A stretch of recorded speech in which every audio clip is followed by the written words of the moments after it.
My name is Bob Baden. I'm from Canton, Michigan area. I was born and raised in a small town in northwest Ohio called Defiance, southwest of Toledo. Well, I wanted to be in aviation. It was always a childhood dream and desire to be in aviation. So I joined the Army and became an aircraft mechanic for 3 years in the military. And then I come home, I got out of the Army, and I worked around town for about a year and a half, and it wasn't quite what I wanted to be, so I went to Detroit to go to a aircraft maintenance school where I would be certified as a FAA aircraft mechanic. And that is where I rejoined the Army to go to flight school. And had you already heard then about the Army using helicopters? Somewhat, because the unit I was in Germany, we had helicopters and airplanes. They were used for observation because it was an artillery type of unit. So I was well familiar with the helicopter. I went to a basic maintenance school in Germany through the Army, and I always liked the idea of working on helicopters. And what were the aircraft there? Were they like H-13s? The small helicopters were the H-13s. The big helicopters were the H-34s. They carried, at that time, missile equipment for Europe. At that time, they were all recip engines. The Bell had a small 6-cylinder engine in it, and the H-34s had a big 9-cylinder radial engine in them. So the turbine was probably 2, maybe 3 years down the road before it was introduced into the military. The program was being presented at the school where I was going to A&P training, and it was career day, and there was a military recruiter there trying to get students to join the military, preferably the Army at that time. And at the same time, he presented the fact that those that could qualify, the pilot school was open for helicopter pilots. So at that point, I cornered the recruiter in the back and got a little more detail to it and said I'd definitely like to go. It was my desire, but I want to make sure because I don't want to go in the Army and not get to go to flight school. And they were subject sometimes to give you bad information. I'm kind of surprised they didn't push you into a crew chief type role. Well, the procedure was if you failed flight school, you would stay in helicopters, but you would be like a crew chief or maintenance of some sort on that particular type of equipment. Right, so they didn't just jump on your skills, that you could have been a chief mechanic. Yes, that's what I was the first time. I was what we call a crew chief on airplanes, but at that point I would have probably been working on helicopters if I failed flight school. So were you originally aiming to be a jet pilot or anything like that? Well, at the time, you had to be a 4-year degree person to get into the Air Force or Navy for fighters and airplane flying in that version of the military, where the Army was taking high school graduates because of the demand for pilots beginning to show in Vietnam. Right, so what year was this when you were doing that? I left the school in 1964 to go to flight school in the military. My first location was at Fort Walters, Texas, about 50 miles west of Fort Worth. That was where primary training was for the Army helicopter pilots. It was about 6 months there, and then we moved to Alabama at Fort Rucker, where the advanced phases of the flying training was given. and that's where I completed my training. It was at Fort Rucker, Alabama. Can you just run us a little bit? I mean, I've read Chicken Hawk as well, so I know you know Bob Mason, right? So could you just and he does a good account of it, but can you just run us through what you did at Rucker? Well, I had a couple of friends in Detroit that I flew with and knew that were ex-Army helicopter pilots. They were part of the first CAV that went to Vietnam in 1965. And they knew Bob Mason because he was in the unit. So through them, I got acquainted with Bob Mason. I knew he was writing the book Chicken Hawk. After a while, he said he'd like to learn to fly again, or not learn, but be requalified for flying. At that time, I owned a small Bell 47 helicopter, and I've been in agreement with him that if he'd come up, buy the gas, I'd get him current flying helicopters again. So Bob Mason come up, we went out, flew for 2 or 3 hours, and got him recertified to fly helicopters again. And that's, from what I know, about the last time he's flown one. So the book itself, I think it was the 3rd edition, he included that phase of his life into the book. So that's how I got acquainted with Bob and the book Chicken Hawk. Fantastic bit of history. And so can you run us through, you arrive at Rucker, and then, you a little bit about the training, or, auto rotation and sort of, learning to, because this would have been your first time flying? Yes, when I went into the Army to become a pilot, I had never flown an aircraft of any type. Rode in several, but never flew. And it was quite an experience to go down to Fort Walters. You were taught, normal approaches, things like this, and then they taught the auto rotation, because that was an emergency procedure in case the engine failed, that would get you back down to the ground safely.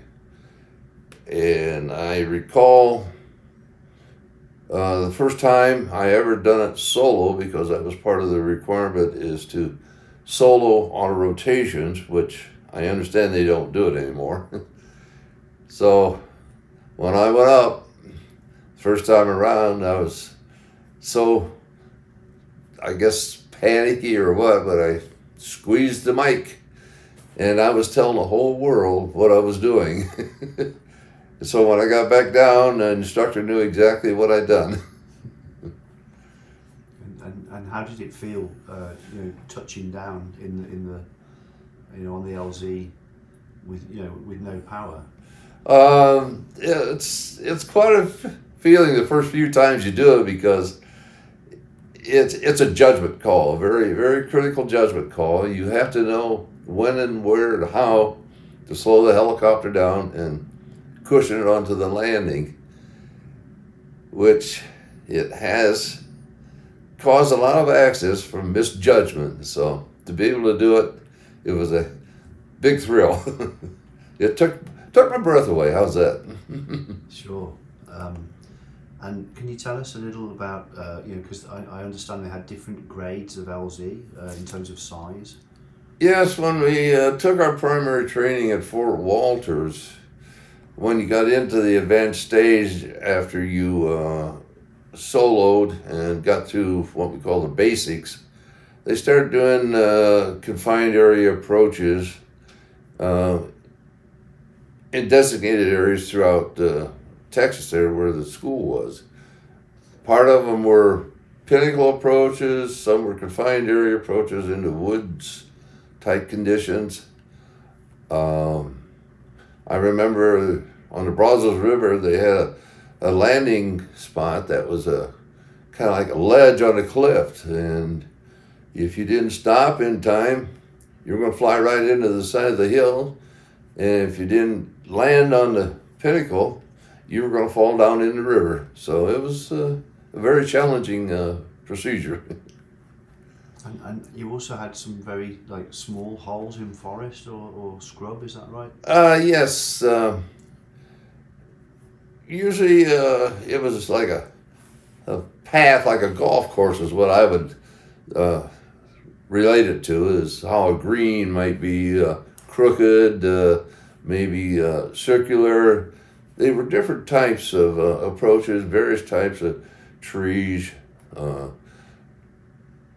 conditions that you had to be precise in where you set down because of brushes, trees, stuff like this. Do you have to take account of wind direction at that point as well? Oh yes, wind was always a major factor on your approaches. You had to be able to determine wind direction from various objects around or near you, water, trees blowing, smoke, flags, anything like that, so you'd have an idea which way you want to shoot your approach. And it was always preferably to shoot your approach into the wind, unless the winds weren't too strong at that point. And is that because you don't want side winds, or is it because it slows the helicopter? Or Well, the helicopter is based on lift, and any airflow over the rotor system creates the lift. If you're going in downwind, as we called it, you could lose part of your lift because of the direction of the speed of the wind would reduce your lift factor. So you preferably shot into the wind each time, unless it was unable to because of certain conditions. so it's giving you more power. Yes. Well, it wasn't so much a power, but lift factor. Your RPM and your engine could only produce so much. So any additional air that you could get over the rotor system would give you better lift. Right, and from what I understand from Bob's book, once you're in a small hole, getting out again, you need a run. So you've got to focus on where you put the aircraft. Well, the procedure was you shot your approach to the far end of the opening or confined area, whatever you're landing in. Then you'd have to get out and kind of mark a path so you could back up to the farthest end of the confined area for your takeoff. And that was where the real challenge was, that some of the confined areas you couldn't turn your helicopter around. You had to literally back it up. So you were taught to take sticks, whatever, and make a trail for you to back up to. And then that's when you made your takeoff.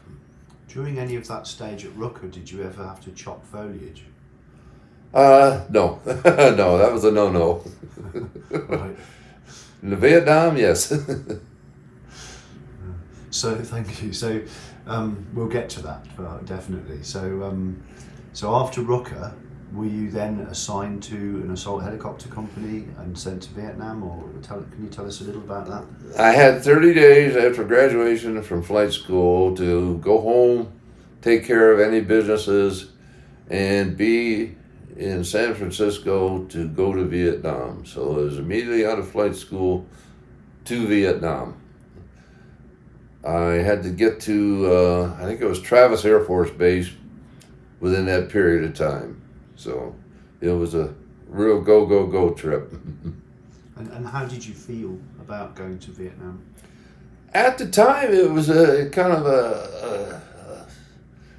I don't know what you'd call it, a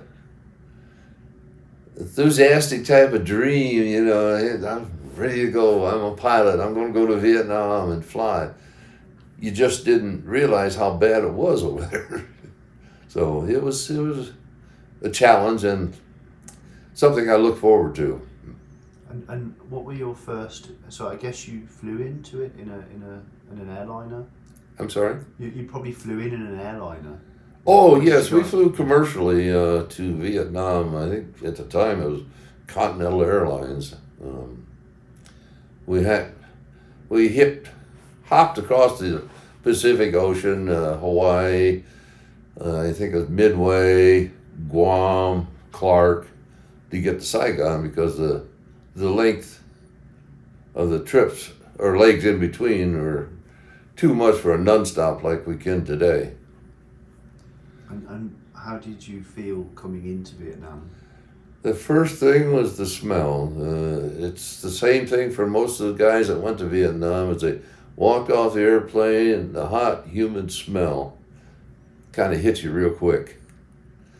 And that was probably the biggest factor I had getting to Vietnam was the smell. And I guess, and which airport were you going into? At that time, it was Benoit. I don't think Saigon airport was open. It was Benoit, which was preferably a military type of airport. Very busy one at that time, I guess. I'm sorry? A very busy one at that Oh, time. busy, yes. It was where all your in and outs for Vietnam was for military people.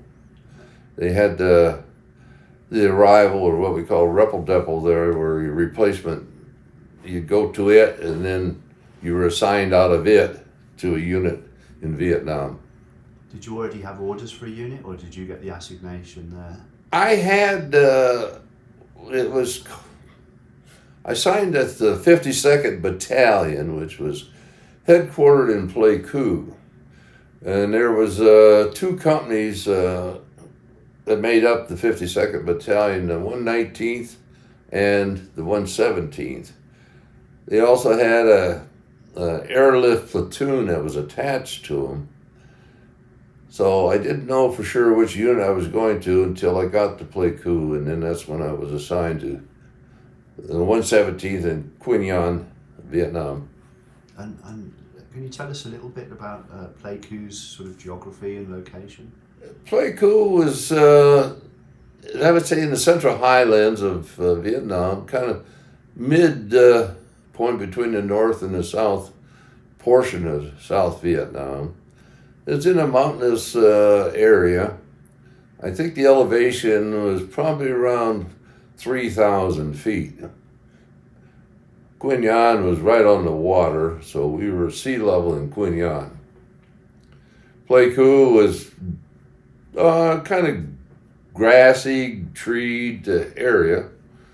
The town itself, I don't know how many people lived there, but it was a decent-sized town. And what was the strategic importance of that part of the Highland? Well, the Central Highlands was probably the least populated with troops. Most of the fighting was down south in the Delta and north of us in I Corps area up towards North Vietnam. But a lot of the goods and traffic for equipment was coming in through the Central Highlands and then going south or north from that point. So it was kind of a busy traffic area for the VC. And where is the Aisho Valley west of Pleiku? Yeah, Asha Valley is, it was, I can't remember the direction, but it was towards the Cambodian side of Vietnam. I think it was west. Kind of hard sometimes to remember the directions in Vietnam. I'm thinking you probably had some fairly hot areas around Pleiku. Oh yes, yeah. There was several big battles right close to Quy Nhon, Pleiku, because of the mountain area where they kind of hid out, so to speak. So arriving with the 117th, could you give us a bit of a rundown of what the unit consisted of? Basically, the 117th was, at that time, was classified as an assault helicopter company. We supported primarily the Vietnamese Army and the Special Forces unit that was based there in Quy Nhon. The 5th Special Forces had headquarters along with MAC-V in Quy Nhon there. With that, we would fly their people, personnel, equipment to the various places that they had on that side of the 2-Corps area. Pleiku and the 119th supported the west side. We had the east side of that area of 2 Corps, all along the shoreline.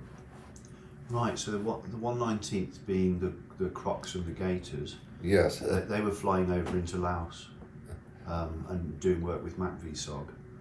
Did you guys ever do any work with SOG? Or? Everything we flew was SOG at the time, except for combat assaults, which were Vietnamese, but usually it was American advisors, and I think a lot of those were probably SOG or, Green Beret type personnel. And what was the call sign of the 117th? Our call sign was Tailor-Made, and then the platoons had their own. I don't recall what mine was, but each platoon in the company had a particular call sign. And which platoons were there? Slicks and guns? Well, we had 3 platoons, 2 troop platoons, and 1 gun platoon. We had 1st and 2nd platoon that was slicks, and then the guns was the 3rd platoon.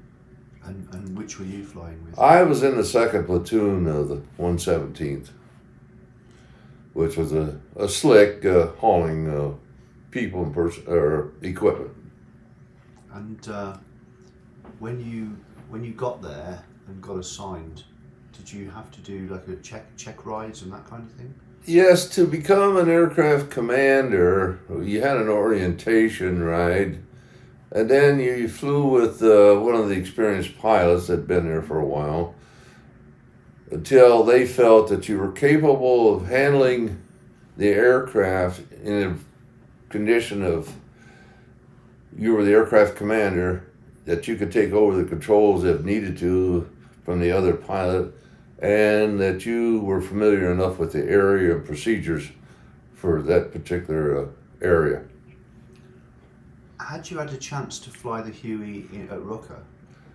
Well, we had training in the Huey as the last phase of our course.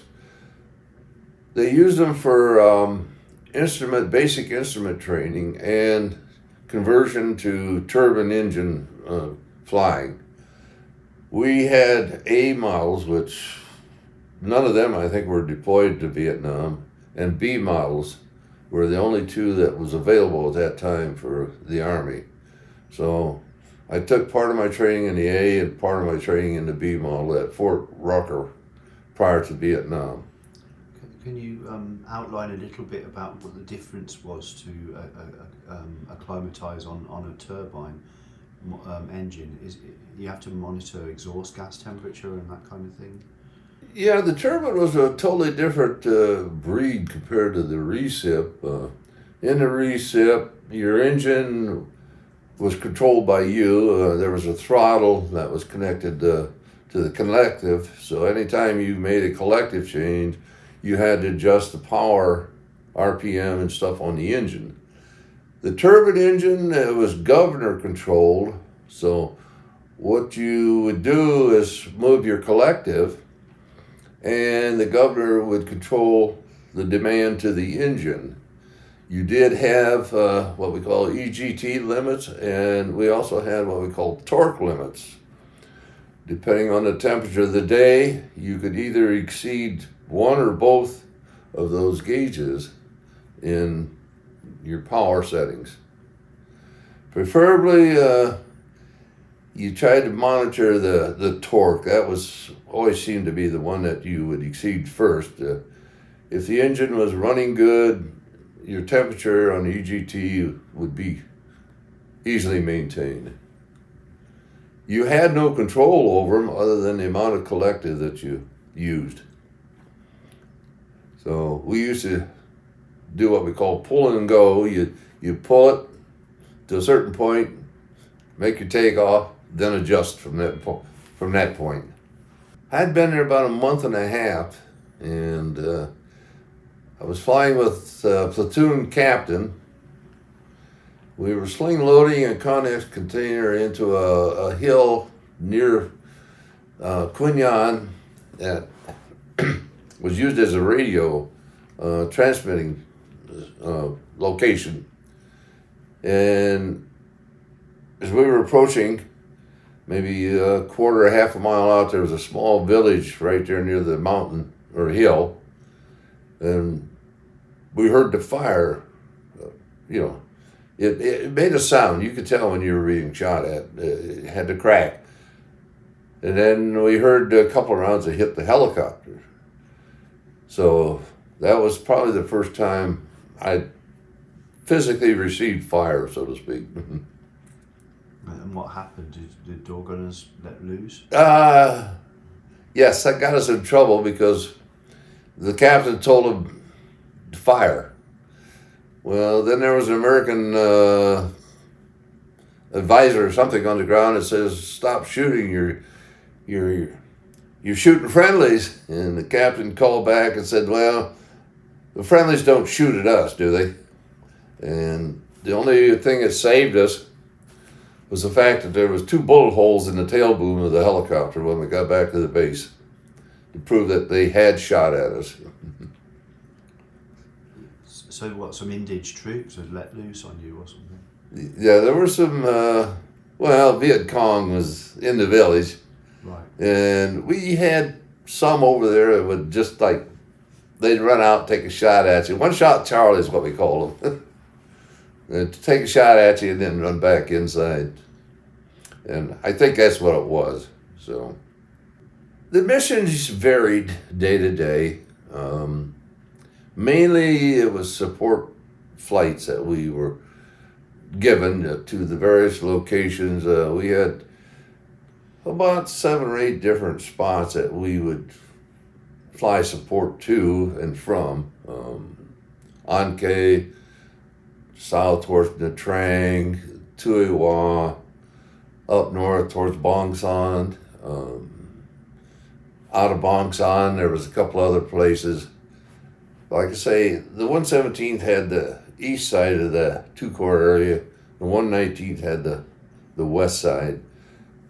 Now, if we were having a big troop insurgent, we would either go over to play coup to help the 119th, or if it was on our area, they would come over and help us on a troop insertion or whatever the mission might be for that day. But mainly our flights were hash and trash, as we call them, carrying the people and equipment. Normally, you go to the flight operations, and they had a board there, and you check to see if your name was, on the flight, where it was, and what you were supposed to do for the day. Only time we would have a gathering or a orientation was if it was going to be an airlift, a combat insertion, as they called it. That's when they would inform you as to what the mission was, where it was, call signs, who you were dealing with, things like this. Most of them were classified as secret, but everybody knew it. Did you have to sign anything? No, you never had to sign anything. When you got out of flight school, you were given a secret clearance, which was required to be able to attend these gatherings and meetings, but you never had to sign anything. And in terms of the crew of your aircraft, before you were an AC, were you just assigned to an AC for the day, and the door gunner and crew chief, where did they come from? Well, you never actually flew the same helicopter twice. Or, I'm sorry, you never flew the same helicopter all the time. You would go to the flight ops, and they would show you on the board which helicopter you were flying for that day. So your crew chief and gunner could be different every day, depending on which helicopter you had. Like, second platoon may have 4 helicopters, first platoon have 4 helicopters, but you always flew a helicopter from your platoon unless there was a maintenance problem or something. And did the crew chief stay with a particular aircraft? The crew chief was assigned a particular helicopter, yes. And the gunners were from the 25th Infantry Division out of Hawaii. They could go to different helicopters. They weren't assigned to a particular helicopter. So the crew chief was the only one designated for a ship.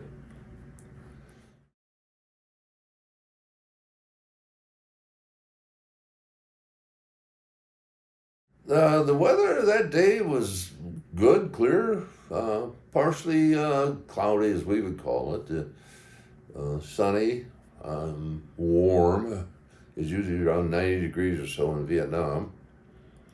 And the mission was taking some of the Special Forces guys back up to the Bong Son camp, along with mail, things like this that we could put on the ship. So it was what we call a general support mission, and wasn't really aware of anything at Bong Son at that point. And at what point did you know something big was going on? Right after we landed, they come up to us and want to know if we could take ammunition and try to do a medevac for them. So we immediately landed, and they ran up to the helicopter and asked us if we could do that. So the lieutenant that was flying the aircraft with me, he was the aircraft commander. He went over to their operations to get a briefing on what they wanted, and I stayed with the aircraft, got it loaded up and reserviced for fuel in it so we could run the mission for him. And I didn't know too much about it until he come back from the meeting. And that's when I found out what we were going to be doing. Did you notice what they were loading onto the aircraft? Yeah, it was ammunition mainly, because they said they were low on supplies, and the wounded, they wanted to get one of the wounded out. I forget which sergeant it was, but they wanted to try to get him medevaced out. So if I recall, we had roughly 4 cases of 5.56 ammunition on board. Well, with the recollection I've got of this day and situation, that we talked to the Captain Paris and asked him what the situation was, so we could have some idea of where the fire was coming from, how much they were having, and what he suggested as approach in and approach out because of the conditions. The Bong Son River kind of run right along the edge of the village here, and from what I can recall, our approach was to come down the river and then immediately turn into the hill where the captain was located. It wasn't a big hill, maybe 100, 200 feet high. Wasn't very large. I know the captain said that they were receiving quite a bit of fire out of the village. 3/4 of the village circled the hill. And to be careful not to come in from a certain direction. So we shot our approach in from the what I recall as the riverside of the hill. How did Captain Davies sound to you on the radio? You could hear a lot of action going on. You could hear the gunfire in the background, kind of like panic in the voice. It wasn't a normal conversation type of voice. It was loud and rapid. How's that? You knew he had his attention elsewhere. Oh, yes, yeah. We could tell that he was in deep trouble, just from the sound, the conditions, and we could hear the fire. You know, in the helicopter, you could hear the rounds going off. And what went through your mind hearing that and knowing that's what you're flying into? Well, at the time, I just knew that there was fire coming from the village. Hadn't had a lot of experience with being shot at that point, so you kind of dumb about what's happening, and no real panic at that point because you weren't being shot at until we got close to the ground, and then that's when I would say all hell broke loose. That's when you knew it was serious. So it was kind of an awakening. The captain suggested our approach be made. That's kind of what the lieutenant done when he started the approach. The conditions on the ground were such that he shot the approach to what we would call the top of the hill, because you can't just land on the side of a hill with a helicopter. You got to have a certain amount of level land to be on. So the minute he hit the ground, we started getting fire into the helicopter itself. He shot his approach, touched the ground, and 3 rounds immediately come through the cockpit of the aircraft. So they were kind of like waiting on us or something. And they were zeroing in on the pilot on the left side because they could see him better because of the way the helicopter is constructed. So they were aiming for him. The first round come through the left side of the aircraft. It went through the front windshield, down along the side of the aircraft, and exited the body of the helicopter right by the left door and hit the crew chief in the arm. And not sure exactly where at, someplace around the elbow is what I recall. Because I think the way that the bullet was deteriorated, or not deteriorated, but distorted, it must have been a vein or artery in his arm, because he bled real bad, and we immediately had blood all over the inside of the helicopter. It was on the panel, it was on the other pilot, on the roof of the helicopter, all over. So the wind from the rotor system was really blowing it around.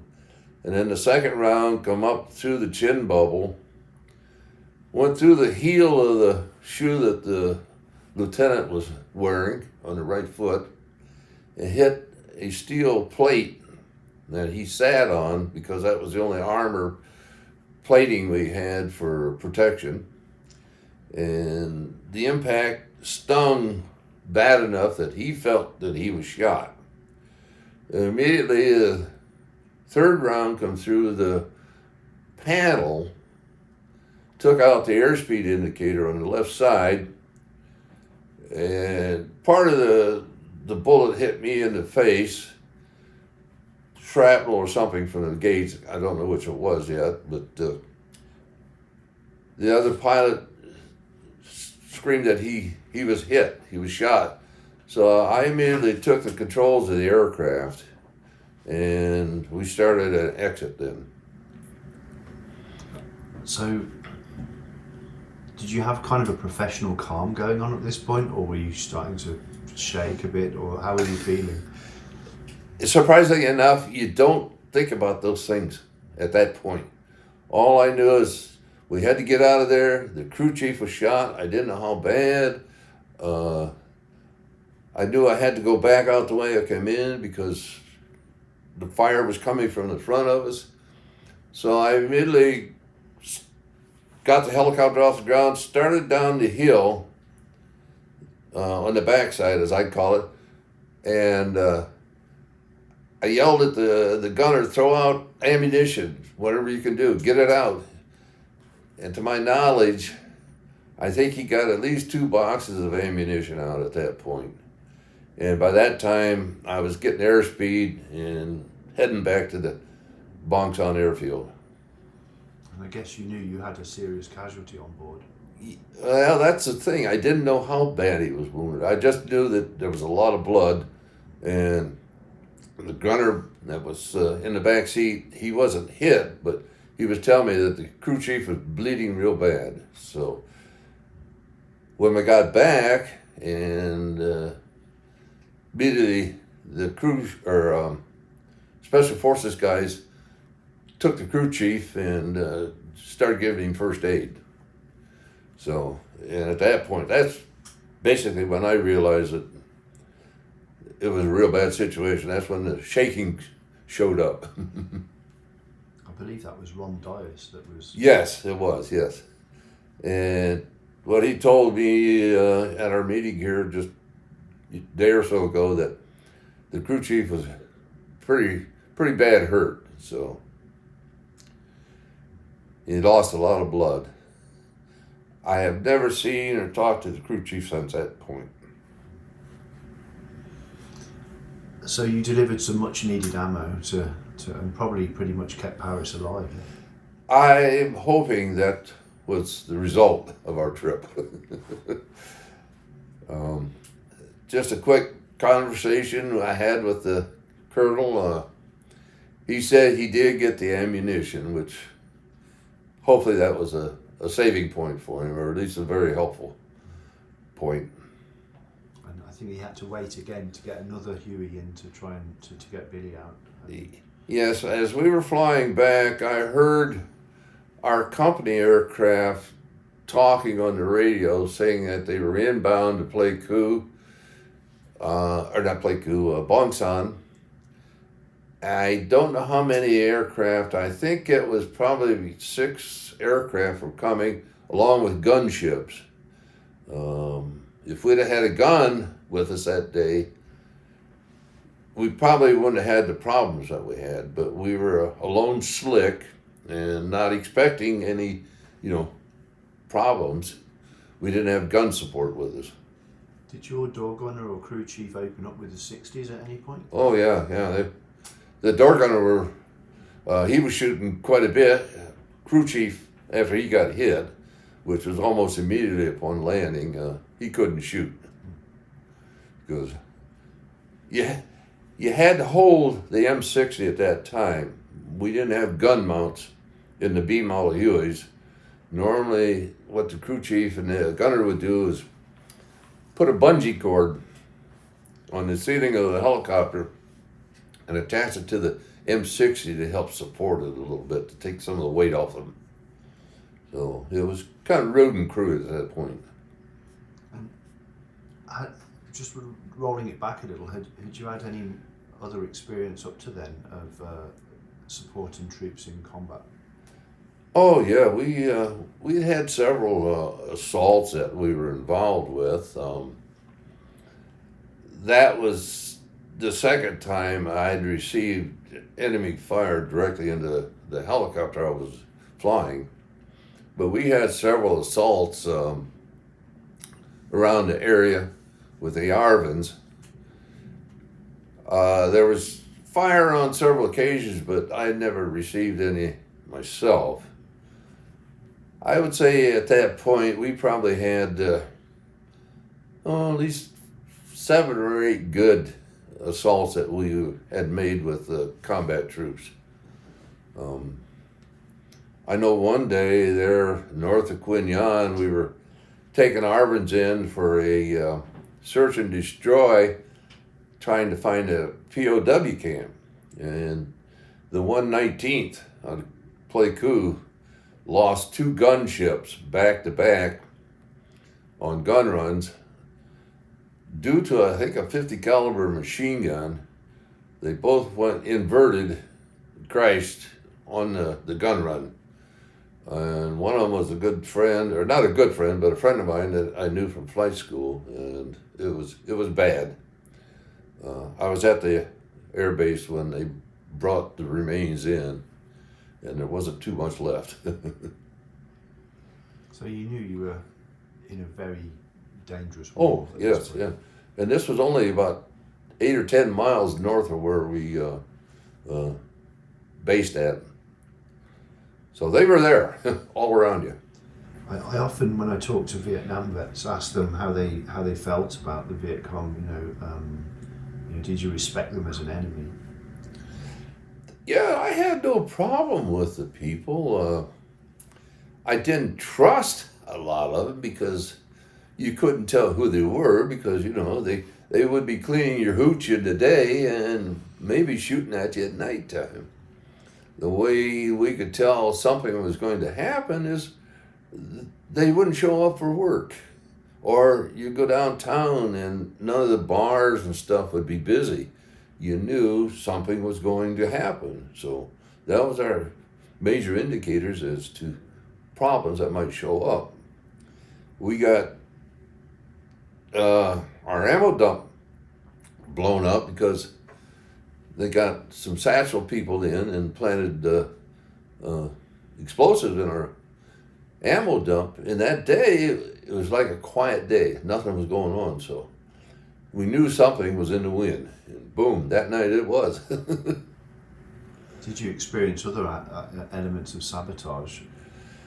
No, I never had sabotage. The only thing we were very careful of is young kids.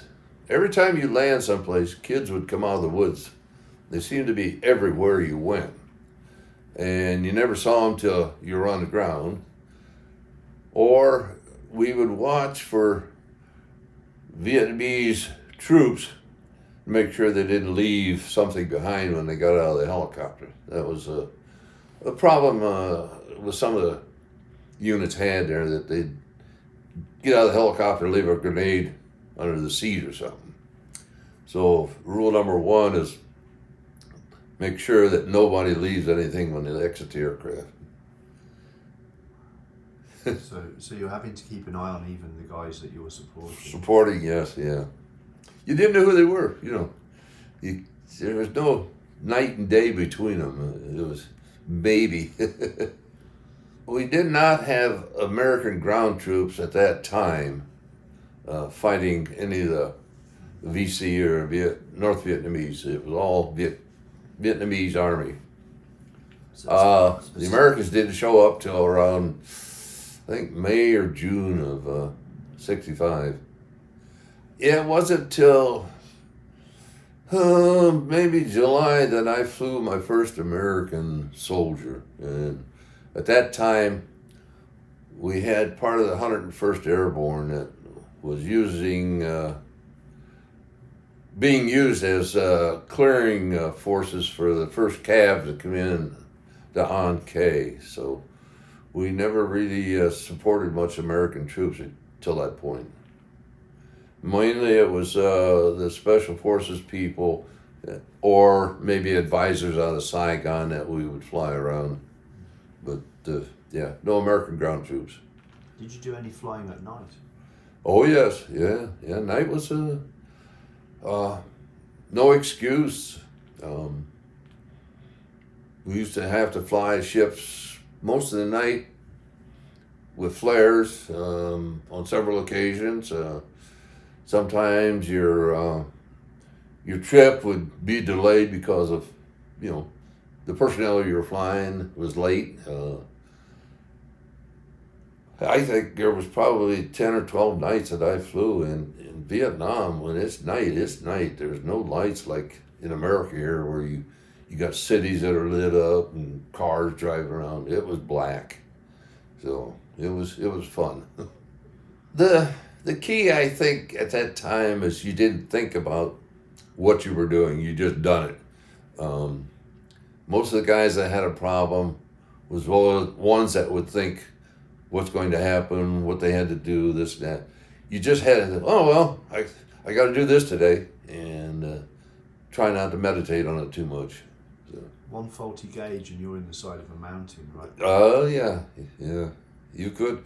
There was a big mountain right next to our runway. In fact, the Air Force that was based here with us, they lost a C-130 trying to make a landing in bad weather. The C-130 drug his wingtip in the ocean and cartwheeled, wound up about several hundred feet offshore from weather conditions.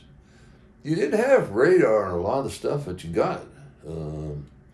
Flight following, sometimes if you were in an area where there was Americans based, you could talk to somebody, but you go inland like Bong Son or An K, places like this, there's no radio communications with the ground.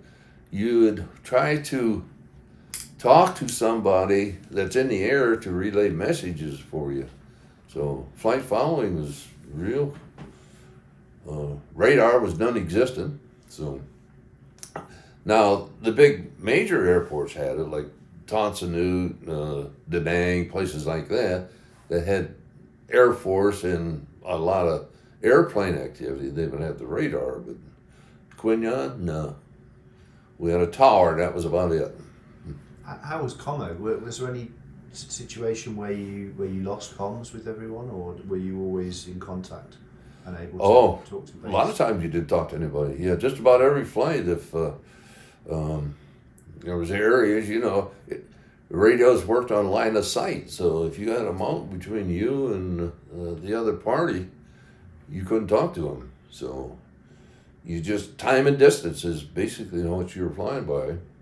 You had to be able to read a map, but I recall the map that I had was probably 10 or 12 years old. But how current and accurate was it? So a lot of it was from familiarization of being there, is how you got around. Did you have TACAN for no?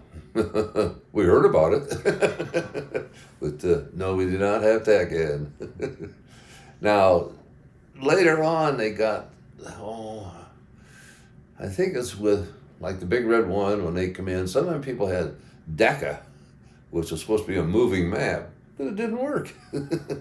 You had to go back to what we call a road map. So, yeah, navigation over there was tough if you couldn't read a map. I guess you just build up your knowledge of landmarks. Landmarks, yes, yeah. Funny shaped lakes or bends in rivers. Yes, yeah. You knew every mountain out there that had a name.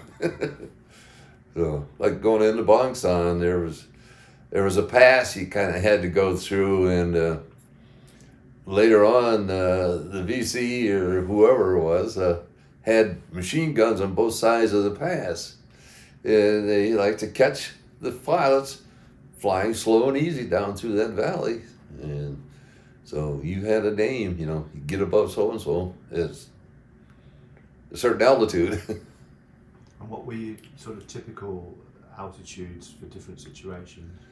Well, if you did have a weather condition, the rule was you were down on the deck, down with the trees, any way you could get below tree line, anything that would, hide you, or you were 1,500 feet above the ground, was the rule, which made it a little more harder for them to hit you, because they didn't have any radar-controlled anti-aircraft at that time. 50s were probably your worst problem. Later on, they got the 12 millimeter anti-aircraft systems, stuff like that. But 30s and occasional 50 was your biggest problem. I've heard people say you can see the green tracer coming up, like looking like basketballs. Oh, yeah. Did you see plenty of that? I've seen several of them, yeah. Not a whole lot. The only time you really would see something like that is if you're on a major assault. They didn't want to give away their position, so they wouldn't use tracers. The other thing you had to be careful of is if you were going into an LZ, you usually said pop smoke and tell me what it is. Well, they had the same colors you did, so you had to be very careful on which one of the smokes were the friendlies and which wasn't. So they were very creative.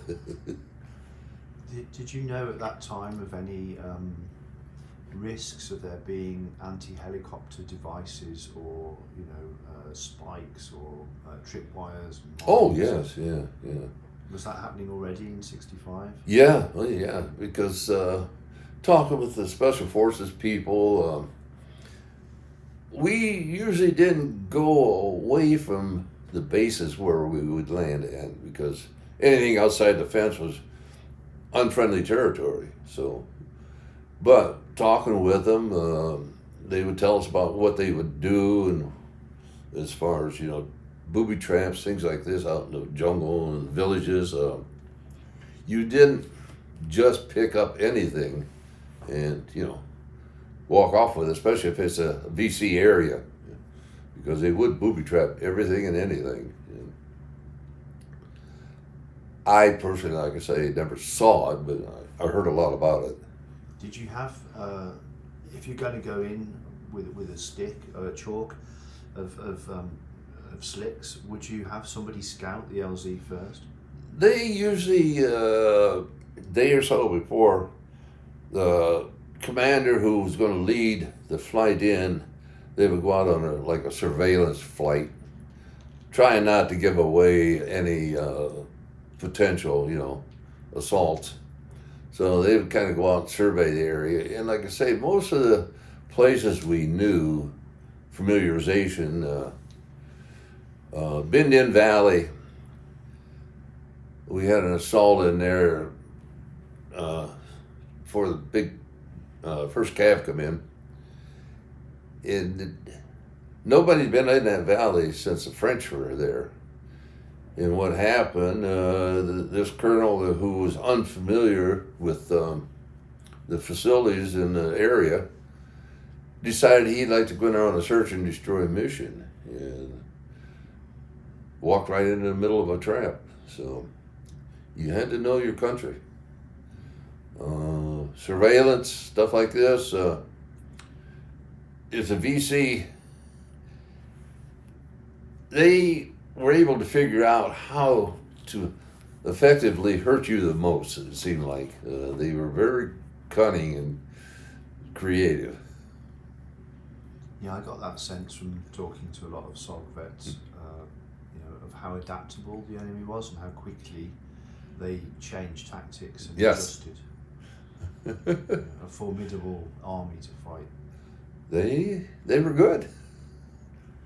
And they'd smile too. So, I guess after the Bong Son battle,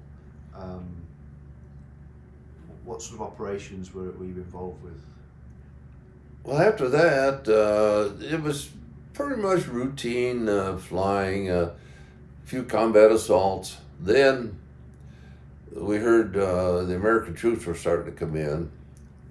We had kind of like an advance party from the first Cav come into our base to fly with us for about 6 weeks, so that when the units they were with got over there, they would be familiar with the area, tactics, stuff like this, good places, bad places.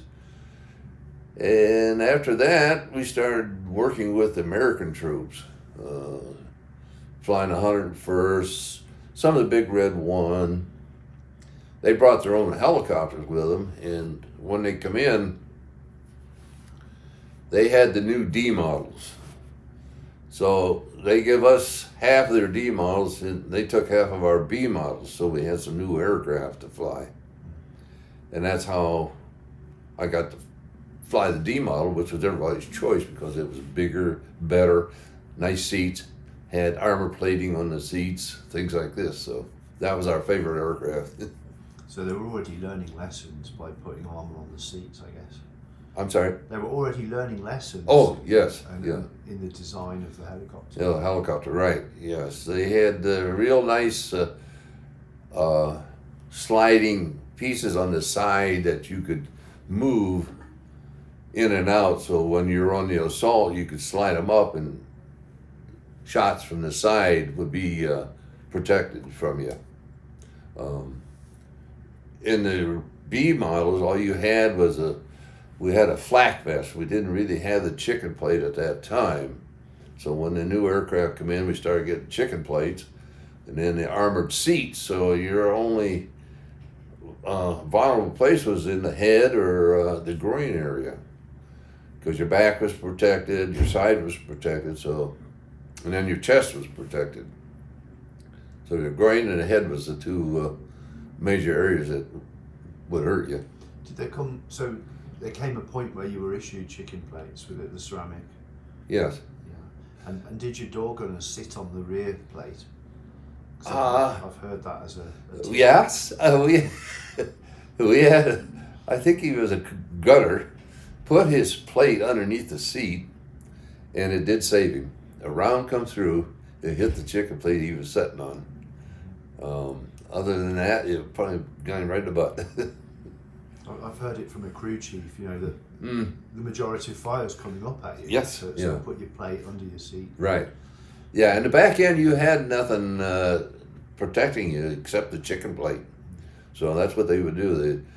Most of your rounds would, like you say, come up from the bottom, and they'd put them underneath, like slide them underneath the seat they were sitting on.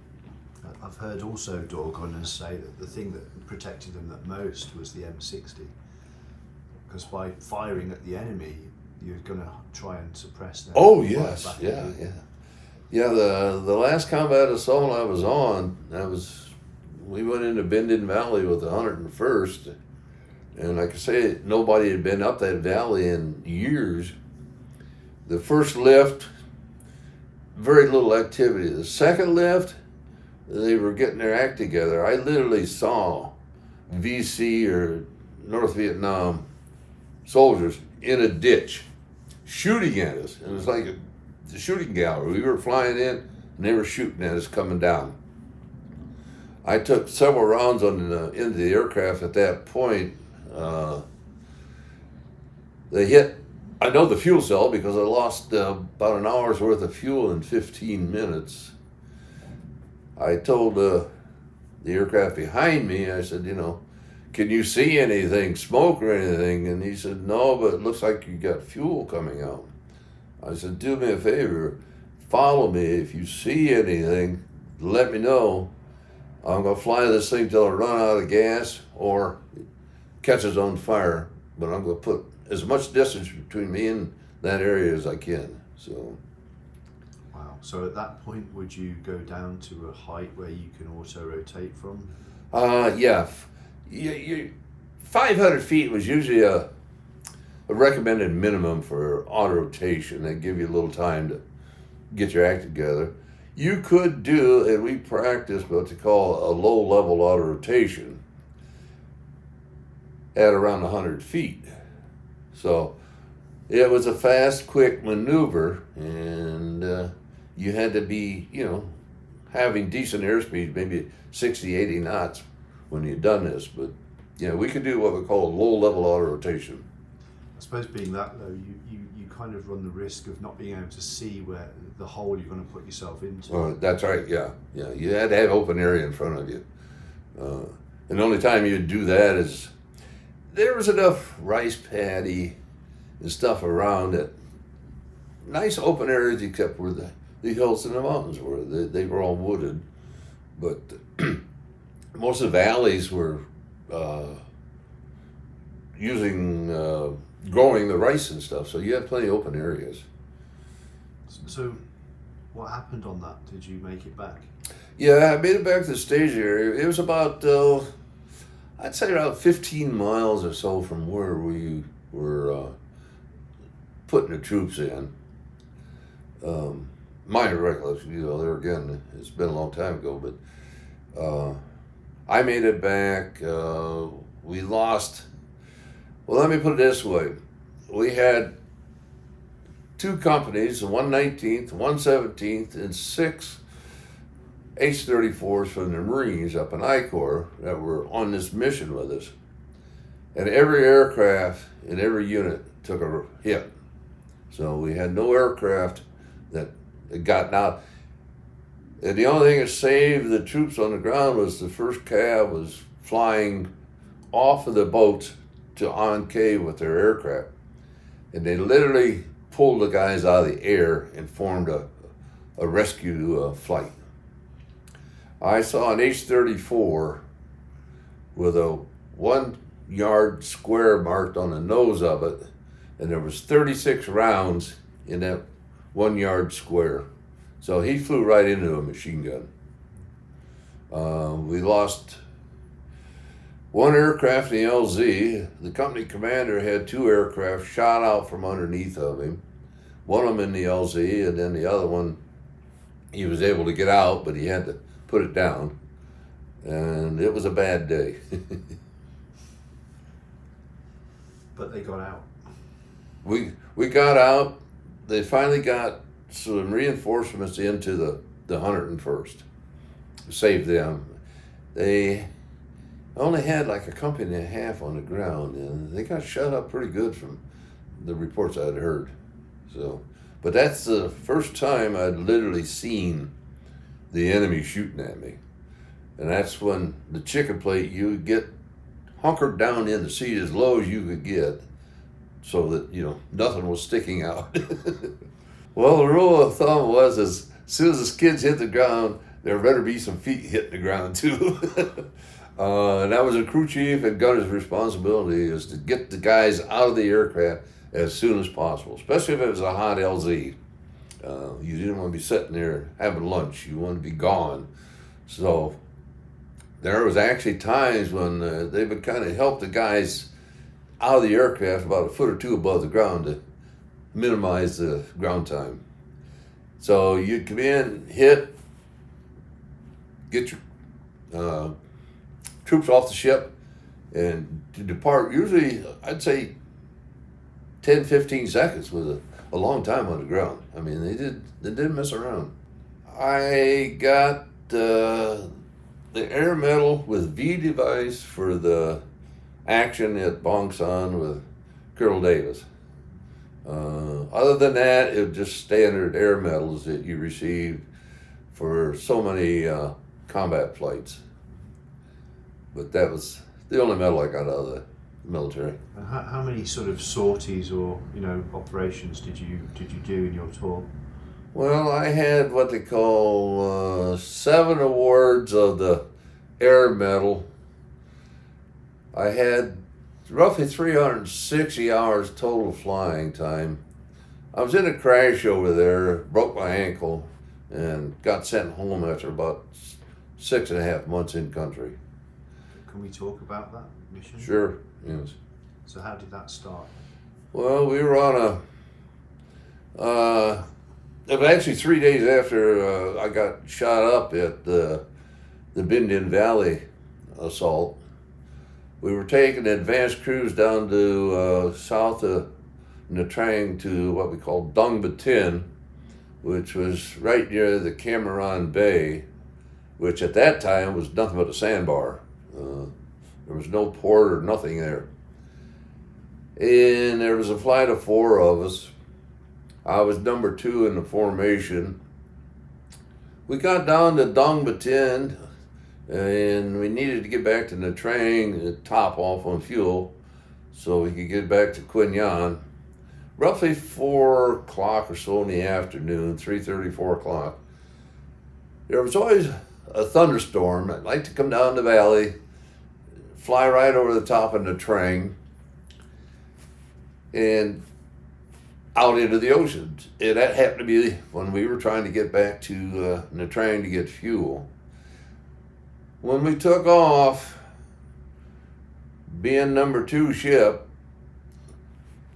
number 1 ship took off, number 3 ship took off before I was up and running. So I actually was in the number 3 position. We were in a very loose trail. Flying back to Nha Trang, we went into the rain shower, and the hills right alongside the ocean there are about 3,000 feet. The first 2 ships said, we're going IFR, we can't see anymore, so we're climbing and turning. And they turned right, which would keep them out over the water, away from the hills. I lost contact with them, visual contact. So I opted to turn left, and I could still see water and some shadow of the shore. So I was going to go in, follow the beach, or sit on the beach till the thunderstorm was over. And the number 4 ship that was behind me, he opted to do the same thing. Well, the closer we got, the more rain that we were receiving, and it got to the point where you couldn't judge very good. And I literally flew into the water, offshore. Helicopter flipped over. I knew that the rotor system had cut the tail off because I could see the tail was gone off the helicopter. It hadn't sunk yet. We got out of the aircraft, and I was the only one injured. I got a broken ankle out of it. We went to shore, swam to shore. The other ship that was behind us, later on I heard that he pulled out just in time from hitting the trees of the shore. He got back out and flew back down to Dong Batin. They waited the thunderstorm out. Nobody knew what happened to us. We didn't have a time to radio, nothing. I mean, it was boom, gone. So it was almost 14 hours later before we were rescued. The next morning is what it amounted to. Two of the crew members, they were going to walk back to Nha Trang and get help. Well, a rescue helicopter, or search and rescue, I would assume, was flying around looking for us. The crew chief stayed with me because of my broken leg. So he went down to the beach, took his jacket off, and he had a white t-shirt on. So he started waving his t-shirt. And pretty soon they come around, they made a low pass to see what it was, realized it was Americans. So they come in, landed, picked me up, the crew chief up. We told them about the other crew. They called back to Nha Trang, and they sent out additional aircraft to pick them up, find them and pick them up. And I was in the hospital for about 2 weeks there, and then they shipped me back to the United States because the surgery I needed, they couldn't do it there. So getting out of the aircraft, you hadn't had any training of, if it inverts and underwater in a swimming pool and all that kind of stuff they do today? No water escape. You see the films on that in flight school, but never expecting it. Normally, you don't fly over water anyhow. We didn't even have life vests. But where we were located at in Vietnam, we flew out over the water because when you were over land, you were in Charlie's country. So, yeah. It was one of those dumb things that happened that I should have, and I probably could have done things differently. I'll put it that way. But that's after the fact now. So the moment you're in the water, the cold shock of water's hitting you, you're probably wondering about the rest of the crew. And what's going through your mind? I knew that my ankle was busted because I felt it snap when we hit the water. I don't know how long it was, but I realized I was in the water. And I could tell I was still hooked in my seat, so I undone the shoulder harnesses and seat belt. Being that I was on the left side of the aircraft, I reached up, grabbed the left side of the door frame, and pulled myself out. I don't know exactly how I got to the surface, but I still had my chicken plate on, and I finally, I couldn't, swim very well because of the broken leg. So I got the chicken plate off, and I still had my 45 strapped on, and we were wearing jungle fatigues at that time. We didn't have the flight type of uniform that they got today. I had to take my top off because of difficulty swimming.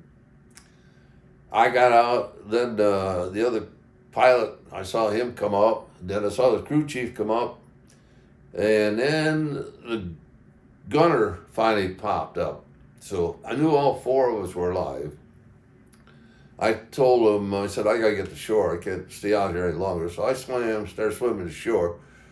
The gunner was kind of panicky, and they were trying to get him calmed down enough to get him headed towards shore, and they couldn't do it. So they said, well, we're gonna go to shore.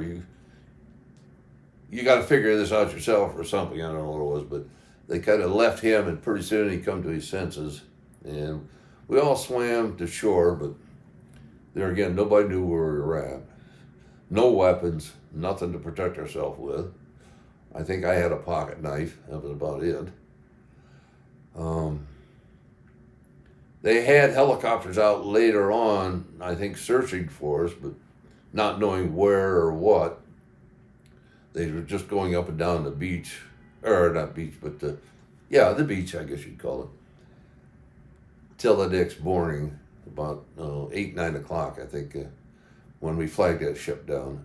How did you know which way to swim? Could you see the mountains? You could see the shadow effect. It was dark, It'd be almost like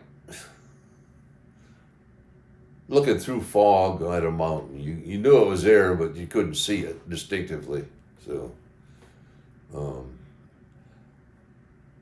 this day, I don't know how far offshore it was. I just know it felt like it was a long, long way. And the other part, I knew I was bleeding. I was worried about sharks because that was a nice area of sharks over there.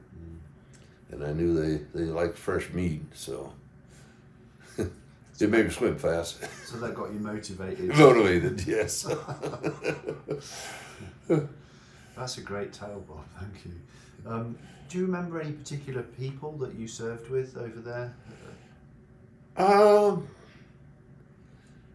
No, I'm still friends with a couple of the pilots I knew. A couple of my classmates I still keep in contact with.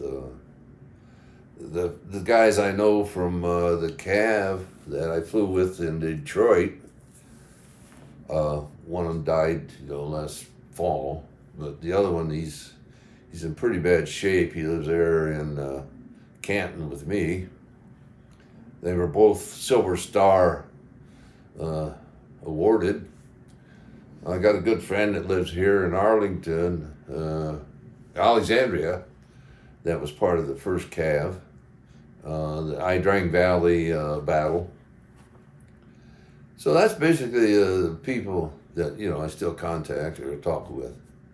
And years later, after you're home, did you join an association and for the unit or anything like that? Yeah, I belong to several. The Vietnam Helicopter Pilot Association, the Vietnam Crew Member Association, the 117th Association, the Cobra Association, VFW, American Legion. Yeah, I still see and talk a lot with them people. And how important was that for you? I think it really done me good because, you got to see, recall. There's a camaraderie that's kind of hard to explain, I think, that developed when you're in military, especially in combat situations where, life and death is daily type of thing.